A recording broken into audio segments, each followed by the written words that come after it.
ನಮಸ್ಕಾರ ಗೆಳೆಯರಿ, stock market Kannada ಚಾನಲ್ಗೆ ಸ್ವಾಗತ ಸುಸ್ವಾಗತ. ಗೆಳೆಯರಿ, ವಿಡಿಯೋದಲ್ಲಿ ನಮ್ಮ ಮಾರ್ಕೆಟ್ಗೆ ಸಂಬಂಧಪಟ್ಟಂತೆ ಹಾಗೂ ಕೆಲವು ಸೆಕ್ಟರ್ಗೆ ಸಂಬಂಧಪಟ್ಟಂತೆ ಇನ್ನು ಕೆಲವು ಇಂಡಿವಿಜುವಲ್ ಸ್ಟಾಕ್ ಗಳಿಗೆ ಸಂಬಂಧಪಟ್ಟಂತೆ ಇವತ್ತು ಬಂದಂತಹ ಬ್ರೇಕಿಂಗ್ ಸುದ್ದಿಗಳನ್ನ ತಿಳ್ಕೊಳ್ಳುವಂತ ಪ್ರಯತ್ನವನ್ನ ಮಾಡೋಣ. ಹಲವಾರು ಸುದ್ದಿಗಳನ್ನ ಕವರ್ ಮಾಡ್ತಾ ಇದ್ದೀನಿ, ಹಾಗಾಗಿ ವಿಡಿಯೋನ ಕೊನೆವರೆಗೂ ನೋಡಿ ಪೂರ್ತಿ ವಿಚಾರ ತಿಳ್ಕೊಳ್ಳಿ. ಗೆಳೆಯರಿ, ಮೊದಲಿಗೆ ಡಿಸ್ಕ್ಲೇಮರ್ ಕೊಡ್ಲಿಕ್ಕೆ ಇಷ್ಟಪಡ್ತೀನಿ. ಇಲ್ಲಿ ಕವರ್ ಮಾಡ್ತಿರುವಂತ ಯಾವುದೇ ಸ್ಟಾಕ್ ಅನ್ನು ಕೂಡ ರೆಕಮೆಂಡ್ ಮಾಡ್ತಿಲ್ಲ. ನೀವು ಫರ್ದರ್ ಸ್ಟಡಿ ಮೆಡಿಟೇಷನ್ ತಗೊಳ್ಬಹುದು. ಆಸ್ ಎಜುಕೇಶನಲ್ ಪರ್ಪಸ್ ನಾನು ವಿಡಿಯೋ ಮುಂದೆ ತರ್ತಾ ಇದ್ದೀನಿ. ಹಾಗೆ ಡಿಸ್ಕ್ರಿಪ್ಷನ್ ಅಲ್ಲಿ ಅಕೌಂಟ್ ಓಪನಿಂಗ್ ಲಿಂಕ್ ಇರುತ್ತೆ. ಇಂಟ್ರೆಸ್ಟ್ ಇರೋರು ಅಕೌಂಟ್ ಓಪನ್ ಮಾಡ್ಕೊಳ್ಬಹುದು. ಹಾಗೆ ಇನ್ವೆಸ್ಟ್ಮೆಂಟ್ ಗೆ ಸಂಬಂಧಪಟ್ಟಂತೆ ನಿಮ್ಗೆ ಏನಾದ್ರು ಸಪೋರ್ಟ್ ಬೇಕು ಅಂತಂದ್ರೆ ಇಲ್ಲಿರುವಂತಹ ನಂಬರ್ ಗಳ ಮೂಲಕ ಕಾಂಟ್ಯಾಕ್ಟ್ ಮಾಡಬಹುದು. ಇಲ್ಲಿ ಮೆನ್ಷನ್ ಮಾಡಿರುವಂತಹ ಎಲ್ಲಾ ಸರ್ವಿಸಸ್ ನಮ್ಮ ಮೂಲಕ ಸಿಗುತ್ತೆ. ಜೊತೆಗೆ ಇದೆಲ್ಲವೂ ಕೂಡ ಫ್ರೀ ಆಫ್ ಕಾಸ್ಟ್ ಆಗಿರುತ್ತೆ. ಬಟ್ ಕಂಡೀಷನ್ ಒಂದೇ, ನಮ್ಮ ಮೂಲಕ ಅಕೌಂಟ್ ಓಪನ್ ಆಗಿರ್ಬೇಕು. ಹಾಗಾಗಿ ಅಕೌಂಟ್ ಓಪನ್ ಮಾಡ್ಕೊಳ್ಳಿ, ಕಾಂಟ್ಯಾಕ್ಟ್ ಮಾಡಿ. ಇನ್ನು ಅಕೌಂಟ್ ಓಪನ್ ಮಾಡುವಾಗ ಏನಾದ್ರು ಸಮಸ್ಯೆಗಳಾದ್ರೂ ಕೂಡ ನಂಬರ್ ಗೆ ಕಾಲ್ ಮಾಡಿ, ನಮ್ಮ ಟೀಮ್ ಇಂದ ಸಪೋರ್ಟ್ ಸಿಗುತ್ತೆ ಪ್ರೋಸೆಸ್ ಕಂಪ್ಲೀಟ್ ಮಾಡ್ಕೊಳ್ಳಕ್ಕೂ ಕೂಡ. ಮೊದಲನೇ ಸುದ್ದಿಯನ್ನು ನಾವು ನೋಡಿದ್ರೆ ಇವತ್ತು PVR ಐನಾಕ್ಸ್ ಗೆ ಸಂಬಂಧಪಟ್ಟಂತೆ ಒಂದು ಸುದ್ದಿ ಬಂದಿದೆ ನೋಡಬಹುದು. PVR INOX exits government popcorn brand 4700 BC for ₹226.8 crore. ಅಂದ್ರೆ PVR ಐನಾಕ್ಸ್ ತನ್ನ ಸ್ಟೇಕ್ ಅನ್ನ ಮಾರಾಟ ಮಾಡಿದೆ. ಈ ಪಾಪ್ಕಾರ್ನ್ ಬ್ರಾಂಡ್ ಅಲ್ಲಿ ಇದ್ದಂತದ್ದು ಸುಮಾರು 226.8 ಕೋಟಿಗೆ ಮಾರಾಟ ಮಾಡಿದೆ. ಅದನ್ನ ತಗೊಂಡಿರೋದು ನೋಡಬಹುದು ಮಾರಿಕೋದವರು ಈ ಪಾಪ್ಕಾರ್ನ್ ಬ್ರಾಂಡ್ ಅನ್ನ ಪರ್ಚೇಸ್ ಮಾಡಿದ್ದಾರೆ PVR ಐನಾಕ್ಸ್ ಇಂದ. ಈ 4700 BC ಅನ್ನೋದು premium popcorn and snacks brand ಆಗಿರುತ್ತೆ. ಜೊತೆಗೆ 2025ರಲ್ಲಿ ನೋಡಬಹುದು FY25 ಅಲ್ಲಿ 35% ರೆವಿನ್ಯೂ ಗ್ರೋತ್ ಕಂಡಿರುವಂತದ್ದು, 102 crores ಸೇಲ್ಸ್ ಅನ್ನ ಅಚೀವ್ ಮಾಡಿದೆ ಈ ಬ್ರಾಂಡ್. ಅಂತದನ್ನ ಇವಾಗ ಮಾರಿಕೋದವರು ಪರ್ಚೇಸ್ ಮಾಡಿದ್ದಾರೆ PVR ಐನಾಕ್ಸ್ ಇಂದ. ಇನ್ನು ನೆಕ್ಸ್ಟ್ ಸುದ್ದಿ ಕಡೆ ನಾವು ಬರುತ್ತದೆ. ನಾಳೆ ನಮ್ಮ ಇಂಡಿಯನ್ ಮಾರ್ಕೆಟ್ ಗೆ one of the important day ಅಂತಾನೆ ಹೇಳ್ಬೋದು. ಏಕೆಂತಂದ್ರೆ ನಾಳೆ ಯುರೋಪಿಯನ್ ಯೂನಿಯನ್ ಹಾಗೂ ಭಾರತದ ಜೊತೆ ಟ್ರೇಡ್ ಡೀಲ್ ಗೆ ಸಹಿ ಆಗುವಂತ ಚಾನ್ಸಸ್ ಇದೆ. ಈ ನಿಟ್ಟಿನಲ್ಲಿ ಎಸ್ಪೆಷಲಿ ನಾಳೆ ಆಟೋ ಸೆಕ್ಟರ್ ಫೋಕಸ್ ಅಲ್ಲಿ ಇರುತ್ತೆ. ಯಾಕೆಂದ್ರೆ ನಾಳೆ ಯಾವ ರೀತಿ ರಿಯಾಕ್ಷನ್ ಬರುತ್ತೆ ಆಟೋ ಸೆಕ್ಟರ್ ಅಲ್ಲಿ ಕ್ಲೋಸ್ಲಿ ವಾಚ್ ಮಾಡ್ಬೇಕಾಗುತ್ತೆ. ಯಾಕೆಂತಂದ್ರೆ ಟ್ರೇಡ್ ಡೀಲ್ ಆದ್ರೆ ಯುರೋಪಿಯನ್ ಬ್ರಾಂಡ್ಸ್ ಏನಿರುತ್ತೆ, ಯುರೋಪಿಯನ್ ಆಟೋ ಅಥವಾ ಯುರೋಪಿಯನ್ ಕಾರ್ಸ್ ಏನಿರುತ್ತೆ, ಇಂಡಿಯಾದಲ್ಲಿ ಈಸಿಯಾಗಿ ಸೆಲ್ ಆಗ್ತವೆ. ಯಾಕಂದ್ರೆ ಎಷ್ಟು ದಿನ 100, 150, 200% ವರೆಗೂ ಟ್ಯಾರಿಫ್ ಇರ್ತಾ ಇತ್ತು.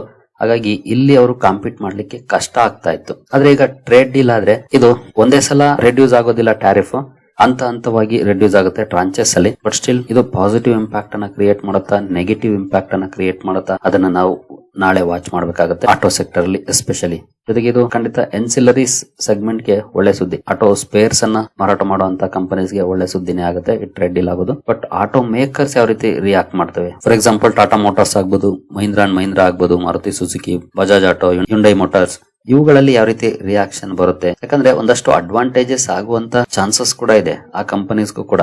ಬಟ್ ಮಾರ್ಕೆಟ್ ಯಾವ ರೀತಿ ಇದನ್ನ ತಗೊಳುತ್ತೆ ಅದನ್ನ ವಾಚ್ ಮಾಡಬೇಕಾಗುತ್ತೆ. ಹಾಗಾಗಿ ನಾಳೆ ಆಟೋ ಸೆಕ್ಟರ್ ನ ನಾವು ಕ್ಲೋಸ್ಲಿ ವಾಚ್ ಮಾಡಬೇಕಾಗುತ್ತೆ, ಯಾವ ರೀತಿ ಪರ್ಫಾರ್ಮೆನ್ಸ್ ಬರುತ್ತೆ ಅಂತ. ಇದು ಪಾಸಿಟಿವ್ ಇಂಪ್ಯಾಕ್ಟ್ ಕ್ರಿಯೇಟ್ ಮಾಡುತ್ತಾ ಅಥವಾ ನೆಗೆಟಿವ್ ಇಂಪ್ಯಾಕ್ಟ್ ಕ್ರಿಯೇಟ್ ಮಾಡುತ್ತಾ ಸ್ಟಾಕ್ ಗಳಲ್ಲಿ ಅಂತ. ಇನ್ನು ನೆಕ್ಸ್ಟ್ ಸುದ್ದಿ ಕಡೆ ನಾವು ಬರೋದಾದ್ರೆ, ಆಕ್ಸಿಸ್ ಬ್ಯಾಂಕ್ ಇವತ್ತು ತನ್ನ Q3 ರಿಸಲ್ಟ್ ಅನ್ನ ಅನೌನ್ಸ್ ಮಾಡಿದೆ. ನಾನೀಗ ಸ್ಟ್ಯಾಂಡ್ ಅಲೋನ್ ನಂಬರ್ಸ್ ಇರುವಂತಹ ಪೇಜ್ ಅನ್ನು ಓಪನ್ ಮಾಡಿದೀನಿ. ಇಲ್ಲಿ ಮೆನ್ಷನ್ ಮಾಡಿರುವಂತಹ ನಂಬರ್ಸ್ ಎಲ್ಲಾನು ಕೂಡ ಕೋಟಿಗಳಲ್ಲಿ ಇದೆ ನೋಡಬಹುದು. ಈಗ ಸೀಕ್ವೆನ್ಸ್ ನೋಡಬಹುದು, ಡಿಸೆಂಬರ್, ಸೆಪ್ಟೆಂಬರ್, ಡಿಸೆಂಬರ್ ಇದೆ, year on year, quarter on quarter, ಇದು ಪ್ರೆಸೆಂಟ್ ಕ್ವಾರ್ಟರ್ ಡೇಟಾ. ಕಂಪನಿಯ ಟೋಟಲ್ ಇನ್ಕಮ್ ನೋಡೋಣ. ಈ ರೋನಲ್ಲಿ ಹಿಂದಿನ ವರ್ಷ ನೋಡಬಹುದು 36,926 ಕೋಟಿ ಇತ್ತು. ಹಿಂದಿನ ಕ್ವಾರ್ಟರ್ಲಿ 37,594 ಕೋಟಿ, ಈಗ 38,500 ಕೋಟಿ ತಲುಪಿದೆ ಕಂಪನಿಯ ಟೋಟಲ್ ಇನ್ಕಮ್ ವೈಸ್ ಪರ್ಫಾರ್ಮೆನ್ಸ್ ಚೆನ್ನಾಗಿದೆ. ಇಯರ್ಲಿ ಆಗ್ಬೋದು ಅಥವಾ ಕ್ವಾರ್ಟರ್ಲಿ ಆಗ್ಬೋದು, ಚೆನ್ನಾಗಿ ಇಂಪ್ರೂವ್ ಆಗಿದೆ. ಏನು ಎಕ್ಸ್ಪೆನ್ಸಸ್, ಟೋಟಲ್ ಎಕ್ಸ್ಪೆನ್ಸಸ್ ನೋಡೋದಾದ್ರೆ ಇಲ್ಲಿ ಇದೆ ನೋಡಬಹುದು. ಟೋಟಲ್ ಎಕ್ಸ್ಪೆಂಡಿಚರ್ ಹಿಂದಿನ ವರ್ಷ 26,392 ಕೋಟಿನ ಖರ್ಚು ಮಾಡಿತ್ತು ಕಂಪನಿ. ಹಿಂದಿನ ಕ್ವಾರ್ಟರ್ಲಿ 27,182, ಈಗ 27,624 ಕೋಟಿಯನ್ನು ಖರ್ಚು ಮಾಡಿದೆ. ಇಯರ್ಲಿ ಕ್ವಾರ್ಟರ್ಲಿ ಇನ್ಕಮ್ ಜಾಸ್ತಿ ಆದಾಗೆ ಎಕ್ಸ್ಪೆನ್ಸಸ್ ಕೂಡ ಜಾಸ್ತಿ ಆಗಿದೆ. ಇನ್ಕಮ್ ಇಂದ ಎಕ್ಸ್ಪೆನ್ಸಸ್ ಕಳೆದ್ರೆ ಆಪರೇಟಿಂಗ್ ಪ್ರಾಫಿಟ್ ನಮಗೆ ನೋಡ್ಲಿಕ್ಕೆ ಸಿಗುತ್ತೆ. ಅದರಲ್ಲೂ especially before provisions and contingencies. Before provisions ಎಷ್ಟಿದೆ, ಹಿಂದಿನ ಸಲ 10,533 ಕೋಟಿ ಇತ್ತು. ಹಿಂದಿನ ಕ್ವಾರ್ಟರ್ಲಿ 10,412 ಕೋಟಿ, ಈಗ 10,875 ಕೋಟಿ ಆಗಿದೆ. ಇಯರ್ಲಿ ಆಗ್ಬೋದು ಅಥವಾ ಕ್ವಾರ್ಟರ್ಲಿ ಆಗ್ಬೋದು, ಎರಡು ಕಡೆ ಇಂಪ್ರೂವ್ ಆಗಿದೆ. ಇನ್ನು ಪ್ರಾವಿಷನ್ಸ್ ಎಷ್ಟು ಮಾಡಿದೆ ಕಂಪನಿ, ಅದು ಬಹಳ ಇಂಪಾರ್ಟೆಂಟ್ ಆಗುತ್ತೆ. ಯಾಕಂದ್ರೆ ಪ್ರಾವಿಷನ್ಸ್ ಜಾಸ್ತಿ ಆದ್ರೆ ಪ್ರಾಫಿಟಬಿಲಿಟಿ ಮೇಲೆ ನೆಗೆಟಿವ್ ಇಂಪ್ಯಾಕ್ಟ್ ಆಗುತ್ತೆ, ಕೊಟ್ಟಿರುವಂತಹ ಸಾಲ ಬರ್ತಾ ಇಲ್ಲ ಅಂತ. ಹಾಗಾಗಿ ನೋಡೋದಾದ್ರೆ ಹಿಂದಿನ ವರ್ಷ 2,155 ಕೋಟಿಯನ್ನ ಪ್ರಾವಿಷನಿಂಗ್ ಮಾಡಿತ್ತು ಕಂಪನಿ. ಹಿಂದಿನ ಕ್ವಾರ್ಟರ್ಲಿ 3,547 ಕೋಟಿ, ಈಗ 2,245 ಕೋಟಿಯನ್ನ ಮಾಡಿದೆ. ಅಂದ್ರೆ ಇಯರ್ಲಿ ಸ್ವಲ್ಪ ಮಟ್ಟಿಗೆ ಅಪ್ ಆಗಿದೆ, ಬಟ್ ಕ್ವಾರ್ಟರ್ಲಿ ಡೌನ್ ಇದೆ. 3,500 ಕೋಟಿಯಿಂದ 2,200 ಕೋಟಿ ಬಿಗ್ ಡಿಫರೆನ್ಸ್ ಆಗಿದೆ ಪ್ರಾವಿಷನಿಂಗ್ ಅಲ್ಲಿ. ಕ್ವಾರ್ಟರ್ಲಿ ಸಾಲಿಡ್ ಪರ್ಫಾರ್ಮೆನ್ಸ್ ಇದೆ, ಅಂದ್ರೆ ಕಡಿಮೆ ಆದಷ್ಟು ಒಳ್ಳೆದಿದು, ಹಾಗಾಗಿ ಕಡಿಮೆ ಆಗಿದೆ. ಬಟ್ ಇಯರ್ಲಿ ಅರೌಂಡ್ 90 crores ಜಾಸ್ತಿ ಆಗಿದೆ.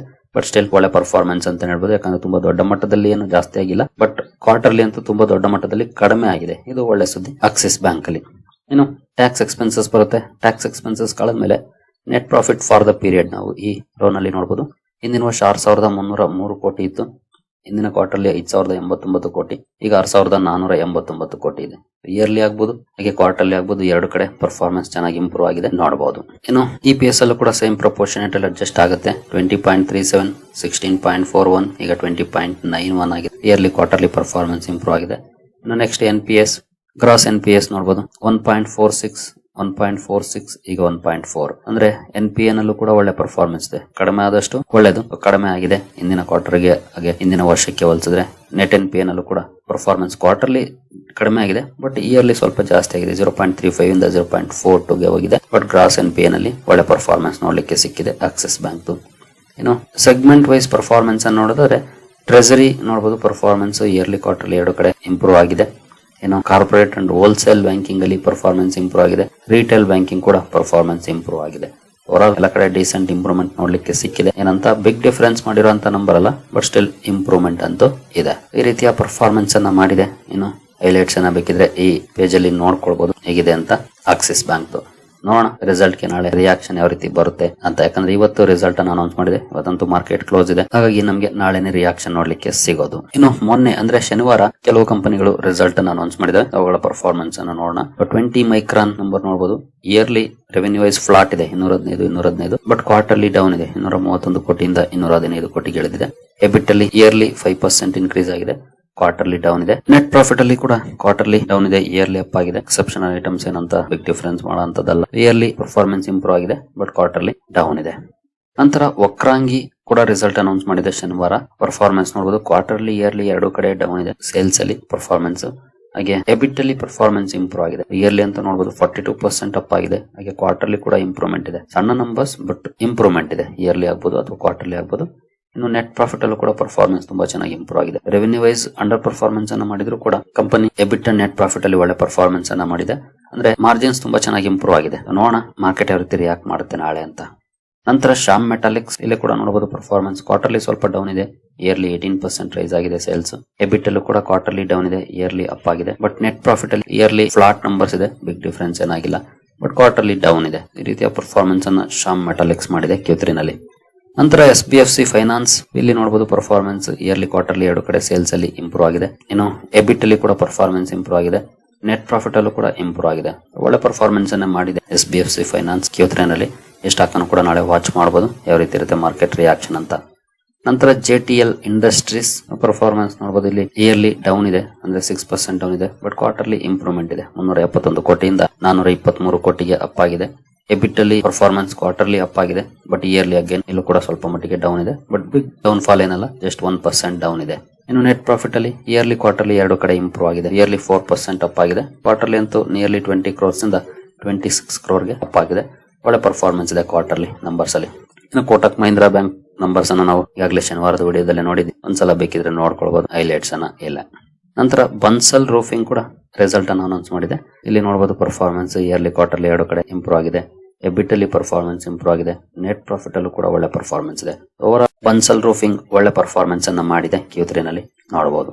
ಸರಿಗಳಿರಿ, ಈ ಎಲ್ಲ ಅಪ್ಡೇಟ್ಸ್ ನಿಮಗೆ ಇಷ್ಟ ಆಗಿದೆ ಅನ್ಕೊಳ್ತೀನಿ. ಹಾಗೆ ಡಿಸ್ಕ್ರಿಪ್ಷನ್ ಅಲ್ಲಿ ಅಕೌಂಟ್ ಓಪನಿಂಗ್ ಲಿಂಕ್ ಇರುತ್ತೆ, ಅಕೌಂಟ್ ಅನ್ನು ಓಪನ್ ಮಾಡ್ಕೊಳ್ಬಹುದು. ಮುಂದಿನ ವಿಡಿಯೋದಲ್ಲಿ ಸಿಗೋಣ. ಅಲ್ಲಿವರೆಗೂ ಜೈ ಹಿಂದ್, ಜೈ ಕರ್ನಾಟಕ.